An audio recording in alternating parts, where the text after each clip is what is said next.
This is by far the biggest scale model project I ever completed.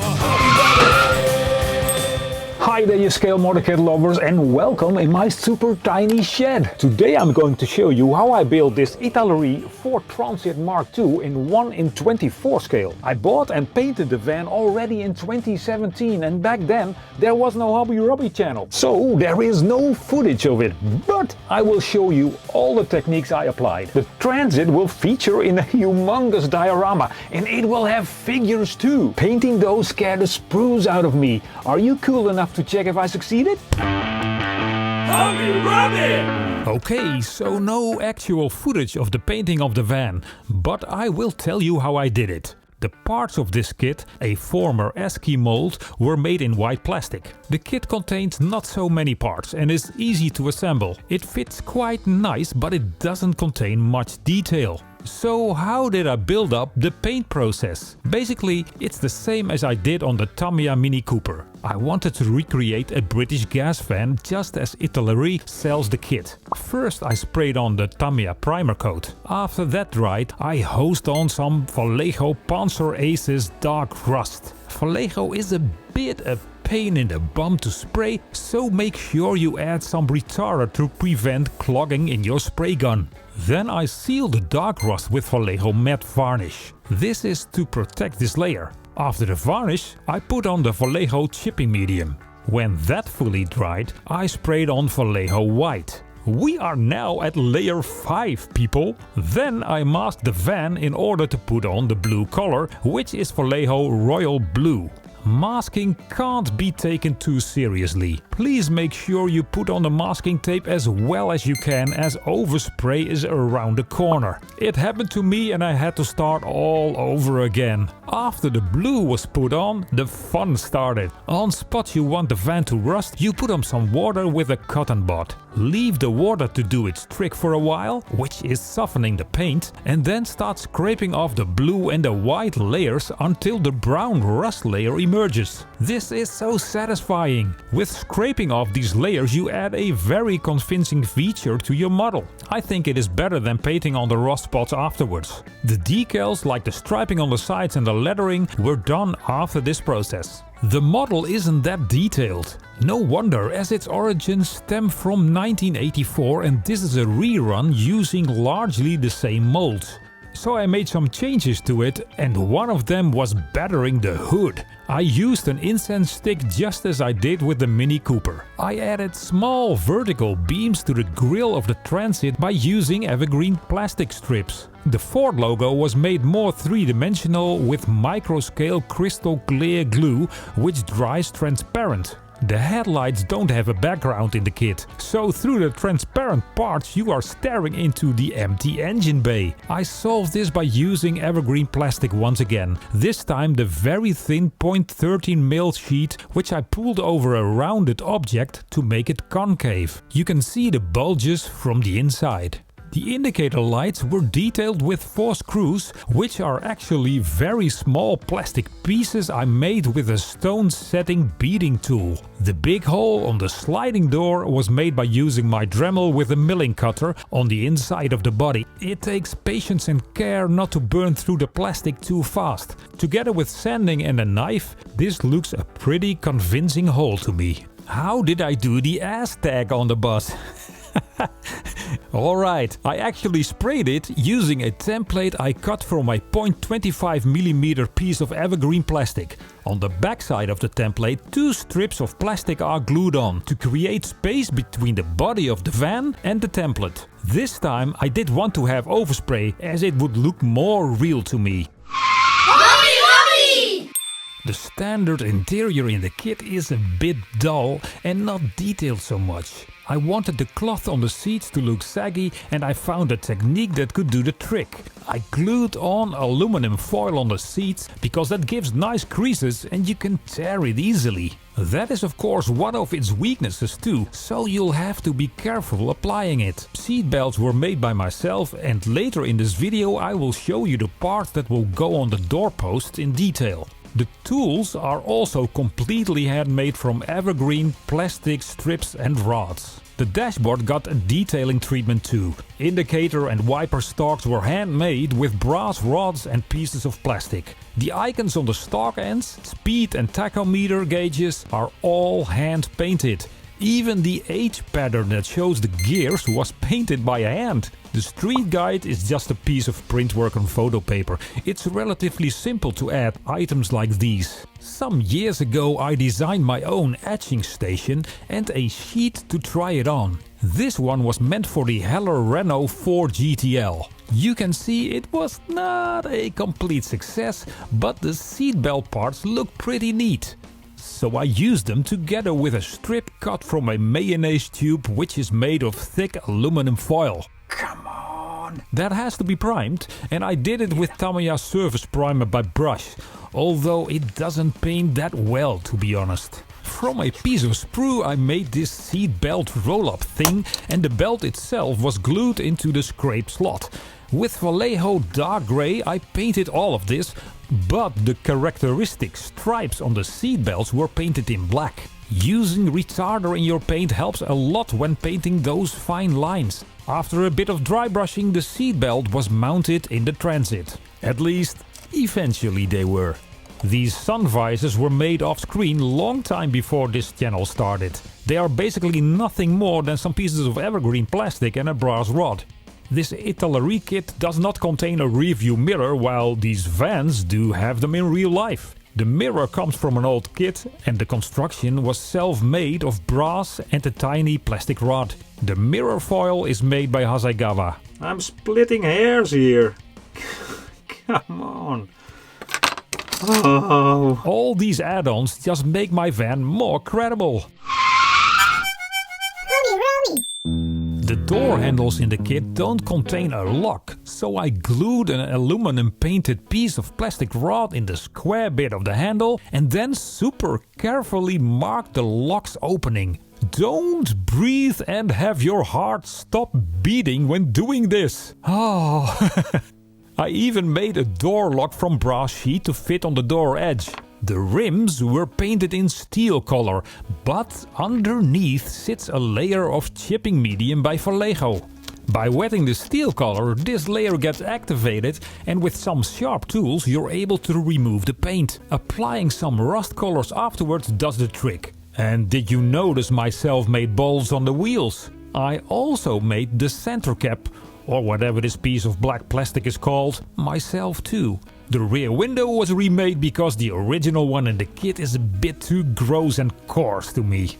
The empty bus could use some filling up, so I designed these fictional British gas meter boxes in Illustrator. I even made the actual gas meters myself, as you will see later on. Wood glue is the duct tape of scale modeling. You can bond just about anything to everything really. But not this rear door, as I wanted it to be slightly open. For that I used flexible CA glue made by VMS. I did the same for the left door. The real bumpers are made of steel, apart from the right-angled bumper ends, whom are made of plastic. I added bolts using my stone setting beading tool. This is a truly indispensable tool in your armory, dear scale modeler. Dry brushing the bumper ends with light grey makes them look more worn because of UV. The holes in the body needed some widening for the bumper pegs to fit in. That's a lot better. I made this number plate using the Italeri decal on a piece of mayonnaise aluminum sheet, the same stuff I used for the seatbelt. I like it since you can easily bend it at will. I even added screw heads to them, once again pressed out of plastic with my stone setting beading tool. The wipers were completely redone, as I find the ones in the kit way too coarse and blobby. Once again I used strips and self-cut strips of plastic sheet from evergreen. Making things like these is a fun challenge to me and I hope it is for you too. Just give it a try because it is so satisfying to make a part yourself and you'll get rewarded with a much more detailed scale model. I had plans to make the rear lights more detailed than just adding some screw heads. I wanted to design the reflector which is behind the transparent bit of the rear light. But I abandoned this idea because it would give me heaps of work and you wouldn't see much of it. Fading the tail light with white oil paint instead was the far faster plan. Do you notice the difference? The windows couldn't stay super clean, they had to be dirty, but I wanted the path that the wipers make on the front screen to be visible.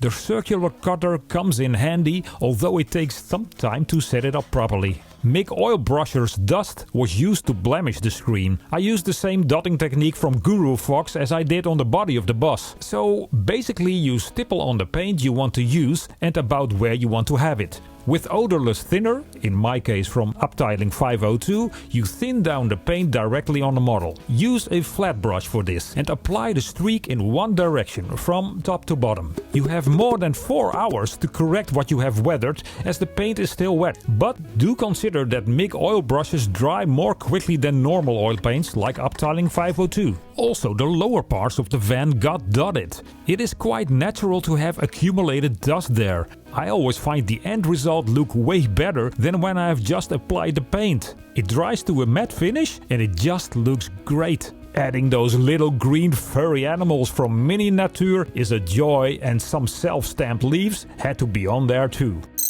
Robby. As I want all my builds to be as safe as possible, I chose a suiting display case. This one is a 250 by 250 mil cube made of 3mm plexiglass. It's pretty big. The base was made by Mark from a fine piece of oak wood. Inspiration for the diorama was found very close to home at a dismantled paint production site. The prefab concrete slabs used here were overgrown and eroded. I wanted to reproduce that with XPS insulation foam as a base material. After I cut a thick chunk that would fit in the oak wood base, I started melting my hot wire through the XPS to produce concrete slabs. With a knife I cut those small slots on the short side where the original slabs get lifted. But how to get them look eroded? The famous Armor modeler Night Shift uses plastered cork as a top layer material, and I tried it, but for me it didn't work that well. Then I tried to find my own resolution and I found it in plastering the slab parts with a thin layer of Knauf Reno band. This is a renovation plaster of Paris I also used on the Mini Cooper diorama. After letting the plaster dry for one day, I carefully bent the XPS slab in order to make the top plaster layer break. Be really careful as the insulation material breaks very easy. When the top layer cracks, you can remove pieces of the plaster with your knife. With a ball of aluminum foil, I made dents in the plaster layer to make it more concretey. Sometimes big chunks came off and I was careful with them, because these pieces can be used again to make the erosion of the concrete credible. I fixed them by using wood glue. This decoration gravel is found in garden stores and is produced by Mica Decorations from Germany. I find these grains to be nice in my dio. Some bigger chunks of rock were added and they were fixed with sand and ballast freeze from VMS. Breaking a chunk from the XPS and then gluing it back on again gives the slabs the texture and unevenness I'm looking for. To make the diorama more attractive, I wanted to add a building, or at least a piece of it. I found my inspiration on Google Maps with this shed in Kingston upon Hull. To recreate the volume of this building I used XPS again. Meanwhile, I had produced enough concrete slabs to cover the best part of the base. Here I am looking for its position together with the transit. Having the slabs and the building placed at an angle compared to the wooden base gives the dio more visual interest. I drew the outlines of the door and the masonry to mark different elements in the facade. My XPS was not thick enough to make up the volume of the building, so I glued two pieces together with special UHU POR glue for this job. But I think wood glue would do fine too. The volume of the shed was reshaped and test fitted once again, just to get a feel of the diorama. Then I measured the height of the shed and concluded it was too high to fit under the display case. So the shed got scalped. The next thing was shaping up the facade of the shed. A lot I show here was learned from the videos of Night Shift. So credits to him and give the man a follow. The door opening was pulled out with a side cutter. The masonry was cut with a knife and the ribbon joints were widened with a sharp piece of plastic. The butt joints They are really called like that. We're done with an old dentist tool I got from my dentist. Thanks, Christelle. A self-made brick press tool makes the wall a bit more lively. And there is the aluminum foil ball again. It's an excellent tool for making the surface of the brick have texture and look like real bricks. After a few hours of cutting and pressing, it slowly started to look like a real shed. I bought some asbestos tiles in 1 in 24 scale to make the shed more scary. Just kidding, of course, but later I will make them look like those real ones. JTT also has these smaller wave pattern plates that I will use to represent the metal cladding on the upper walls. Evergreen strips and sheets are a must-have in any scale modeling household, and you will see why. The door frame was glued together using Tamiya extra thin cement that acts like a welding machine. I think it is better to use plastic to represent wood in this diorama. With a bit of scraping, sanding and drilling, one can make wood patterns quite easily. The hinges can be roll cut from evergreen round bars. And before you know it, you have an actual shed door. It comes in handy that I used to be a building draftsman, so I know how to make sheds look credible. I try to make the cladding and corrugated tiles look acceptable by edge detailing and construction components brought to the proper size and scale. The rain pipe with clamp are nice details to add. Another one is the sign that I saw on the Google Street View image. With this bead setting tool I press in the screw heads, which is easy to do in soft plastic. Punch sets made by the Hungarian company RP Tools are not cheap, but a feast to use. Washers and bolt heads were hammered out of plastic sheets like there was no tomorrow. Those tiny pieces, the disc and the hexagonal bolt, were glued together and then got stuck to the corrugated tiles, just like the screw heads that I wanted on the edges of the meant-to-be metal plating. All these small details together make the building more and more believable. Old asbestos roofs are eroded and thus they accumulate a lot of dust and dirt. A mixture of sand from a pet store and plant turf from my garden was glued on the corrugated sheet. First with thinned down wood glue and after applying, fixing it with ballast from VMS. Moss grows lushly on these roofs and they are fun to add, these furry gems from Mini Nature. And some maintenance backlog will help you grow the most beautiful trees in your gutter. I proceeded with the concrete slabs by making a nice composition. It's visually more interesting to fix them at an angle offset from your base. Also, making one a bit lower than the other gives the surface depth. A mixture of plaster of Paris and sand and garden dirt were pasted on these slabs to represent the patches of dirt on them. Also, the joints were rubbed in. I collected a vast armory of vegetation materials over the years and they always come in handy. I find this one of the most enjoyable things to do because weeds, plants and grass give your dio so much real-life credibility. The static grass applicator comes in handy to get the grass to stand upright. Twigs from Joe Figs are very cool and realistic and this one is the same as in the roof gutter. Leaf punches from AK and Punch Bunch are indispensable to create a natural diorama. You can punch scale model leaves from actual real life leaves, but I decided against it for the same reason I don't use real wood. So I smashed them out of 0.13mm evergreen sheet. Going over the top to make them realistic is my guilty pleasure. I can't help myself. Adding pig hairs from a cheap brush is also a joy. The spikes of the grass are made with this Vallejo putty tube. My self-etched dandelion leaves made of brass were hand-coated with Mr. Metal Primer in order to make the paint stick later on. I think this was the back end of a side cutter that provided me with the perfect conical shape for bending the plant. Hungry Robby! And then it was time for the infamous scorched earth tactics, learned from Night Shift. You just blaze the whole diorama in black. In my case, Tamiya NATO black. This will give you so-called fake shadows later on. The shed is also pumped with this black-green color, which I prefer to dead black like Tamiya XF1. Desert yellow is the choice to highlight dead plant parts that are mostly at the bottom of the grass. The concrete slab should be grey of course and not too yellowish, as I would find out later. Then I used NATO green as a base color for the plants, to be followed by this exclusive self-made mix of Tamiya colors. The most important thing to know is yellowish green is the shade you want to end up with, because that is the tint that will give the plants a lot of liveliness.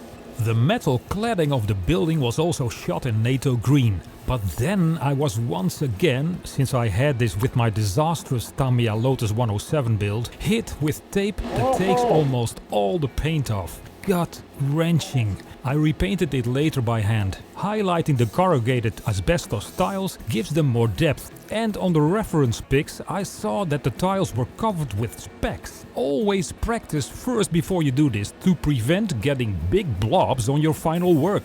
Detailing the moss and plants on the shed is a precise job, finishing it by brush on the top of it. Oil paints like Dust Color by Uptiling 502 are a bit different to use and take a longer drying time. But it's really not hard to use them. I will show you later on. The door of the real shed in the picture appears to be made of plywood, so I first covered it in Vallejo old wood, protected it with matte varnish and then brushed it with chipping medium. After that dried, a mix of Panzer Ace's light rust and off-white, both Vallejo, were used for the door. When that had dried, the fun of chipping started, with the use of a bit of tap water and sharp and sturdy tools. Also, the gutter plank was made to look as if it hadn't seen a bit of paint in decades. Red leather paint was smeared on the brick, but in a diluted fashion to take advantage of the NATO black that sits underneath. Then you'll get this nuanced color of the wall.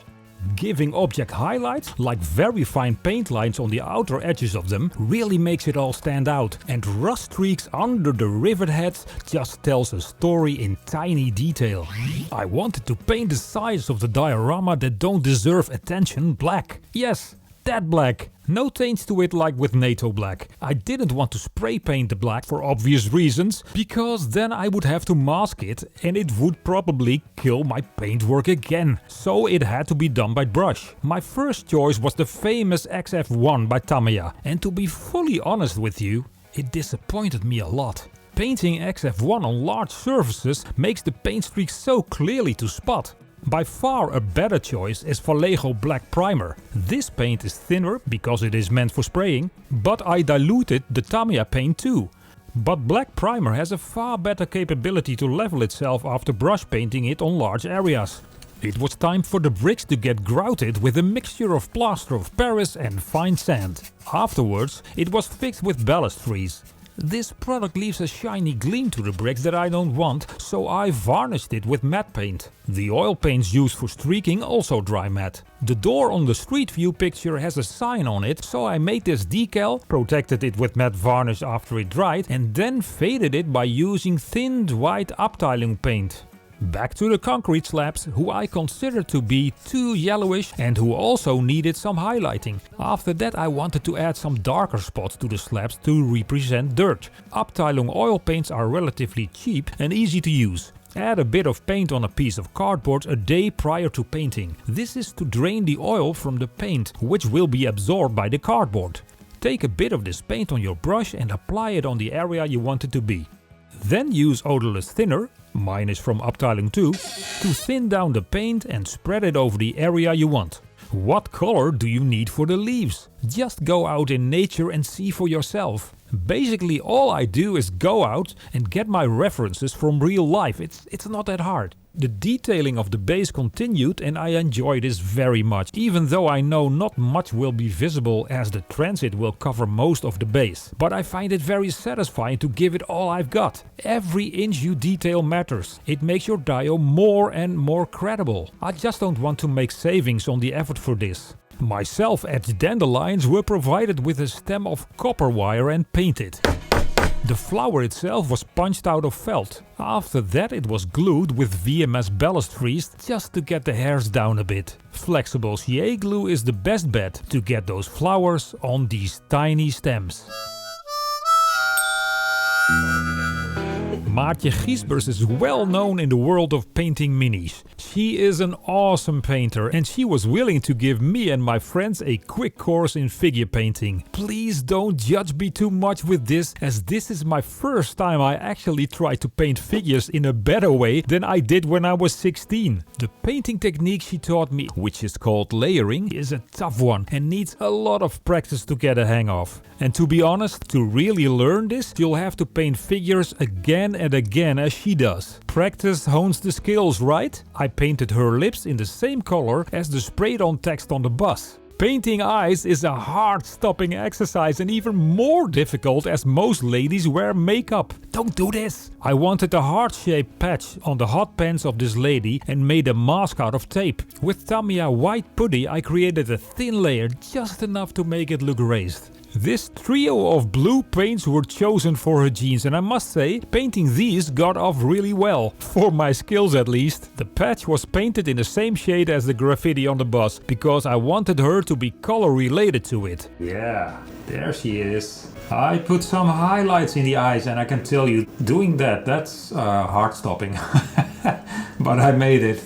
Some of you know that I am a huge Formula 1 fan and a Max Verstappen supporter, so the cap from the kit was reshaped with putty and painted as a number 33 cap. And yes, I also hold Lewis Hamilton in high regard. Keep watching. And like I said earlier in this video, use paint retarder in your acrylic paint. Especially when painting small lines, it just prevents the paint to dry too quickly.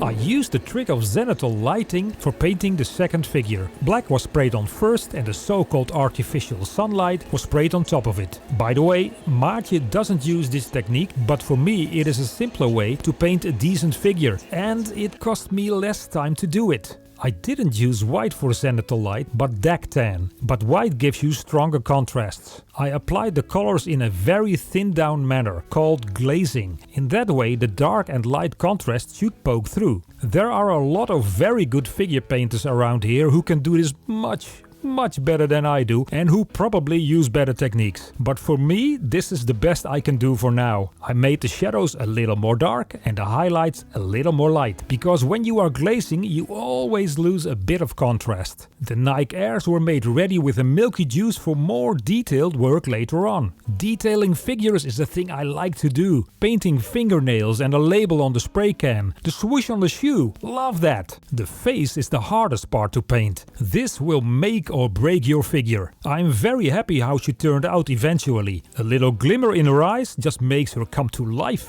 Since Abu Dhabi 2021, the F1 community can be a bit violent when it comes to Max Verstappen and Lewis Hamilton. To me they are both greats, and so this lady got a Hamilton cap, just to show that people with opposite interests can still be friends.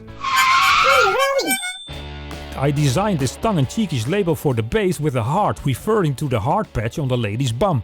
I found out that putting a decal over a piece of aluminum works better than having it engraved and filled with paint for good money, because that method lacks contrast. The base feet holders were designed and printed by myself and give the base a good grip. Tape comes in handy as a marker for placing the plaque on the right spot. The Transit bus is a van of British Gas, a gas supplier company in the UK. I could use some extra props in my scene, so I decided to design a gas meter from a photo and print it in resin. I also made the polystyrene shells that this meter would probably come with. In Adobe Illustrator I designed the labels from what I saw in the pictures. Too bad my printer doesn't have a super sharp resolution, but the decals do add credibility. The meters got a Hobby Robby DK treatment to make them fit in this diode of decline.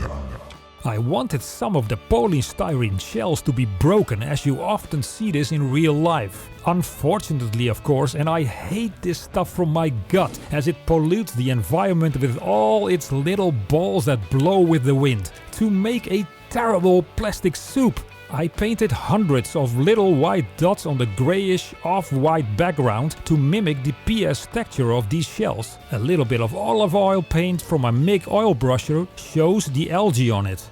Tamiya Weathering Master Type B has a dry paint called Soot, which is perfect to make the shells and meters seem well used and touched. Painting these super fine rust details is a joy to do for me. When I add all the last details to the dio, some of which who have a lot of hours in them, it always satisfies me so much. Making a dio is all about composition. How and where do you place your objects? Where do you want to put the focus on? You don't want to clutter the scene and end up with everybody missing the point of it. Wood glue is your biggest friend in fixing the stuff to the base, but also for gluing the base to the base. And relief comes with end in sight. Oh yes! Oh yes!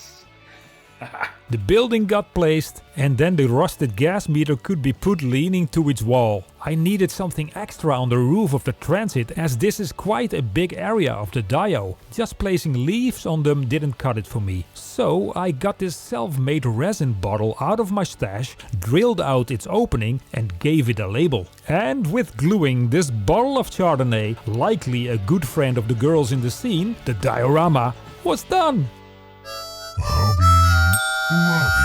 This diorama really took me a heap of time to build. I guess between 300 and 400 hours. The van was largely done somewhere in 2017, but I never put it together back then. At that time I only had one figure I wanted to accompany the Transit, but I didn't have the scene in my head. Building the base and the building went like a breeze, but painting the ladies was really hard and it made me wonder if the dio would ever see the light of day. I just hope you like what you see, so if you do, please give this video a thumbs up. And please let me know if you have ever built a diorama this large, and have you done figures, and are you good at it? Please let me know in the comments. For me, the next diorama will be a lot smaller, and there will be another crazy project which is a bit out of Hobby Robby's comfort zone. Subscribe yourself and put that bell on for notifications of new videos. And don't forget, don't be sobby.